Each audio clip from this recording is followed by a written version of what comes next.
On dit qu'ils n'ont pas le droit de se défendre, les Congolais. Parce que s'ils se défendent, ils tuent les Tutsis. Il fallait donc que le peuple congolais ne se défenda pas et que maintenant n'ose pas libérer son pays. Parce que chaque geste dans la direction d'expulser l'ennemi est vu comme une tentative de créer un génocide. Nous avons écouté avec consternation ce genre d'abomination. Et c'est une injustice insupportable. Et je veux vous avouer, mes chers compatriotes, que la lutte continue. Avais-tu raison, Musée Laurent Désiré Kabila, sur l'injustice de la part de la communauté internationale, sur le massacre qui se vit actuellement en République démocratique du Congo? C'était en novembre 1998 en Belgique, face à la communauté congolaise, dont Laurent Désiré Kabila. Dans son allocution, il prie à la jeunesse congolaise de se lever comme un seul homme, de prendre conscience sur le plan diabolique qu'a les gouvernements ougandais et rwandais à l'époque d'installer au-delà de leurs frontières l'empire Hutu. Lui, autrefois, qui était allié de ce même Rwandais et Ougandais, parce que souvenez-vous, l'entrée de l'AFDEL, la conquête du pouvoir, la chute de Mobutu, vous connaissez mieux l'histoire.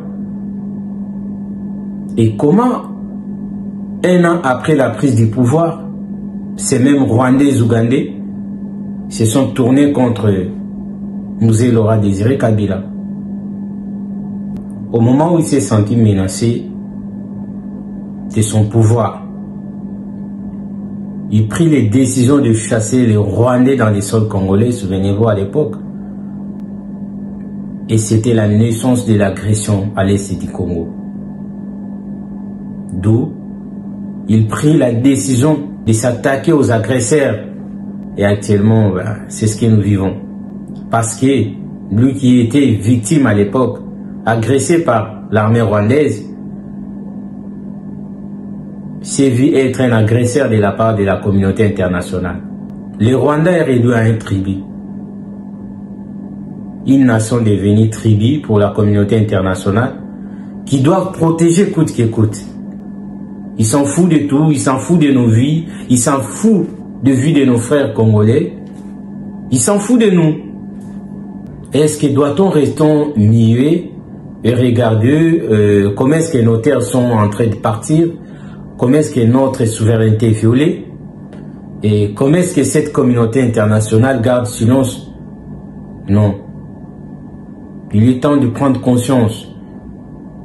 Il est temps de dire non à l'agression rwandaise. Il est temps de s'élever comme un seul homme. Avais-tu raison ou tort à l'époque de nous dire, nous Congolais, de prendre toutes les armes et de combattre cette agression rwandaise? Oui. Aujourd'hui, tout ce que nous vivons, ça date de longtemps. Sachez que le Rwanda s'est préparé pendant des moments et des années. Il a infiltré le Congo dès 1997, si on se souvient bien.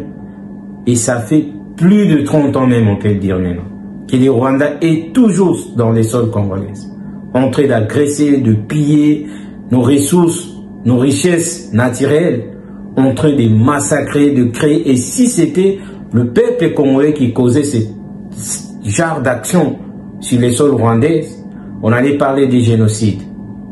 Doit-on toujours faire confiance à cette communauté internationale face à cette agression qui date de longtemps, qui, depuis l'époque des musées, il plaidait, et jusqu'à aujourd'hui, on est agressé, et cette communauté internationale garde silence à notre égard? Est-ce qu'il doit-on toujours faire confiance? Mes très chers compatriotes, nous devons prendre conscience. On doit se révolter. On doit s'unir. Nous devons nous lever comme un seul homme. Soutenir nos forces armées et défendre notre nation dans tous les domaines, quoi qu'il en soit. On a vu l'agression de la Russie en Ukraine. Des sanctions étaient à la hâte. Ça n'a pas tardé. Est-ce qu'il y a eu une différence entre le peuple ukrainien et le peuple congolais? Voyez-moi comment cette injustice dont notre ancien président a parlé de la part de la communauté internationale. Non, on ne doit pas compter sur cette communauté. On doit compter sur nous-mêmes. Aujourd'hui, la seule chose que vous devez comprendre, nous devons compter sur nous-mêmes. Personne ne défendra notre cause mieux que nous-mêmes. Soyons unis. Restons soudés. Je vous laisse entendre ce qu'avait dit Mosé Laurent Désiré Kabila. Pour comprendre un peu l'hypocrisie ou l'injustice de la communauté internationale, ça ne date pas d'aujourd'hui. C'est la situation de l'Est et de la République démocratique du Congo. Ça date de longtemps. Même Mobutu avait plaidé pour l'agression. Mosé a plaidé pour l'agression. Et aujourd'hui, c'est Félix Antoine Tshisekedi Tshilombo qui plaide aussi pour l'agression. Mais aucune sanction, aucune réaction favorable pour la souveraineté du Congo. Doit-on rester comme ça? Les réalités de chez nous, qui sont le plus souvent totalement déformées. Déformées surtout quand on prend des victimes pour des agresseurs.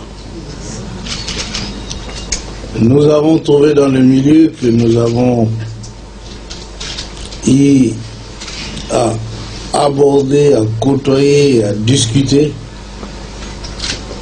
de la problématique de l'agression, rébellion. Nous nous sommes rendus compte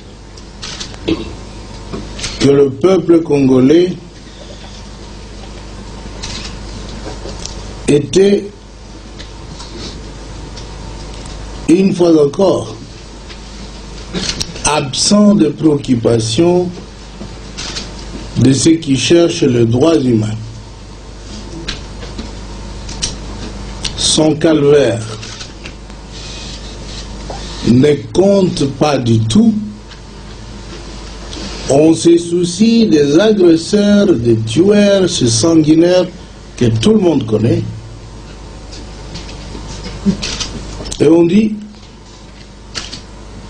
lorsqu'ils ont voulu se défendre à Kinshasa, on dit qu'ils n'ont pas le droit de se défendre, les Congolais. Parce que s'ils se défendent, ils tuent les Tutsis. Il fallait donc que le peuple congolais ne se défendât pas et que maintenant n'ose pas libérer son pays. Parce que chaque geste dans la direction d'expulser l'ennemi est vu comme une tentative de créer un génocide. Nous avons écouté avec consternation ce genre d'abomination. Et c'est une injustice insupportable. Et je veux vous avouer,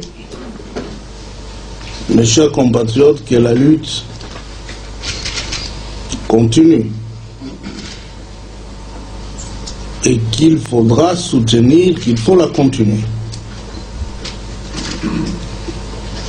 C'est du moins la conclusion à laquelle ma délégation et moi-même sommes arrivés. après avoir rencontré d'éminentes personnalités,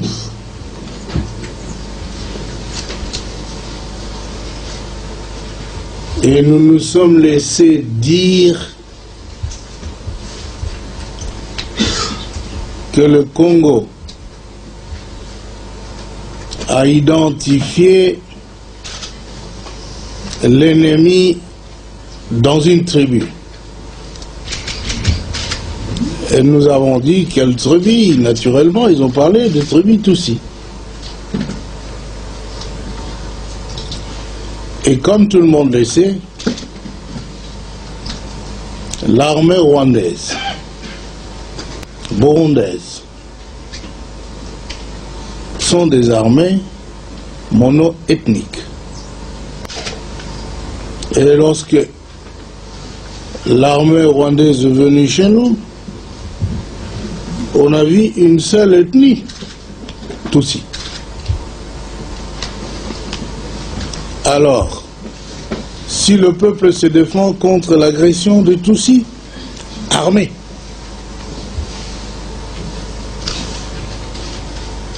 voyez-vous, que l'on dise on veut exterminer les Tutsis. Alors qu'est-ce qu'il faut faire? Les laisser liquider le peuple congolais physiquement, les laisser nous asservir comme ils ont fait chez eux avec la majorité Hutu. Quand est-ce qu'on fera une différence entre les Tutsis armés qui est dans les forces armées et l'agresseur Tutsi qui vient toujours armé, qui n'a jamais laissé des armes chez eux pour venir au Congo en balade et pour dire que les Tutsis sont venus chez nous en villégiature, alors il ne faut pas les affronter. Vous avez un grand travail, vous, nos compatriotes ici, et je suis content que vous avez tous pris conscience du fait que, à travers vos discours, vous déplorez l'incompréhension de ceux qui ont la voix dans la communauté internationale.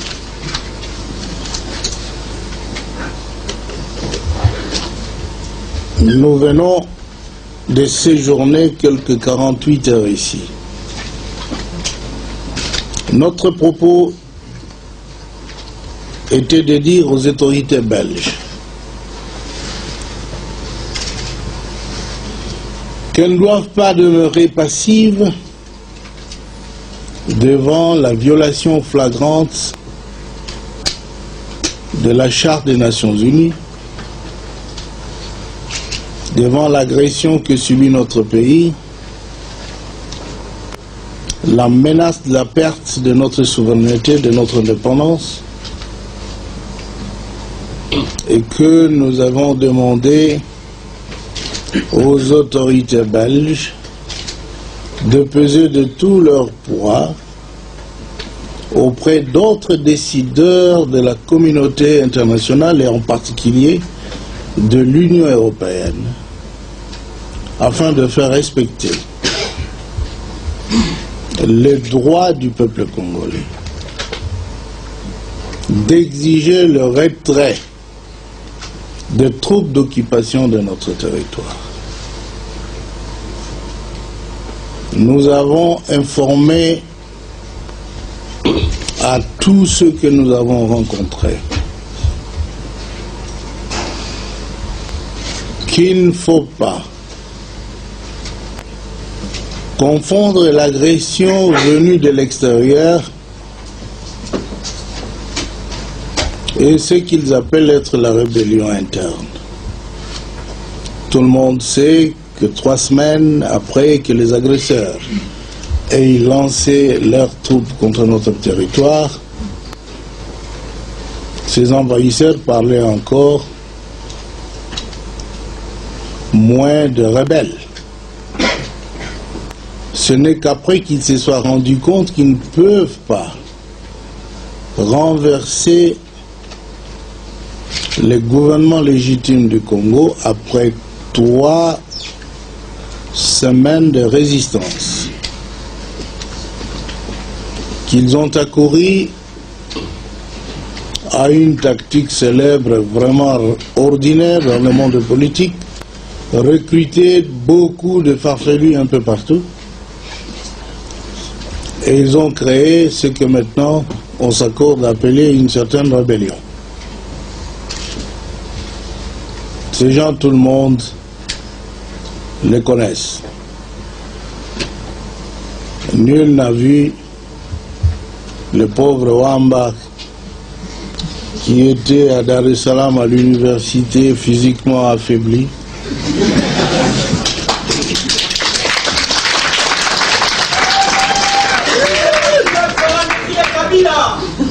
Avoir la force de commander même 2 soldats. Personne ne l'a vu. Il n'y a jamais songé d'ailleurs. On a vu Zaïdi Ngoma, prisonnier, pardonné, malade, l'UNESCO m'écrivant d'avoir pitié de cet homme. Et je l'ai confié à mon directeur de cabinet ici présent et à l'autre pour qu'on l'accompagne à l'avion. N'est-ce pas, monsieur? Et tout cela dans une chaise roulante.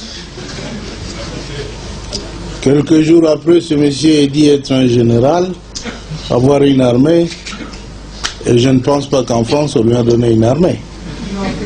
Il n'avait pas d'armée en France, il n'en avait pas au Congo. Ce sont ces gens-là que les envahisseurs disent qu'ils sont devenus des responsables d'une rébellion. Les autres, vous les connaissez, nos frères, qui ne tarissent pas d'ardeur, bien qu'ils ont été pendant plus de 30 ans au pouvoir, refusent de prendre le congé. Ils veulent continuer à nous faire voir ce qu'ils ont déjà fait voir à tout le monde. Ils ont nom, Tamboué Mwamba et autres. Et lui aussi, je pense, vous qui êtes ici, parce qu'il a toujours été ici, vous ne connaissez même pas qu'il a un seul bataillon. Il ne peut pas l'avoir ici, non? L'a-t-il ici, là? Non. Dans quelle forêt ici? Où est-ce qu'on fait le maquis? Alors, brusquement, ils sont présentés comme des généraux d'une armée qui s'est révoltée contre Kabila. Pas contre Kabila, bien sûr, il se trompe. Mais tout ce que nous disons, ces frères-là ont été utilisés par les envahisseurs pour cacher leur motivation. L'agression, vous connaissez, a une motivation économique. Tout ce pillage fait à l'Est, là, de mines, de café, mais c'était la raison de nos mésententes avec nos anciens alliés. Notre motivation, c'est de prendre le peuple congolais pour un peuple mineur,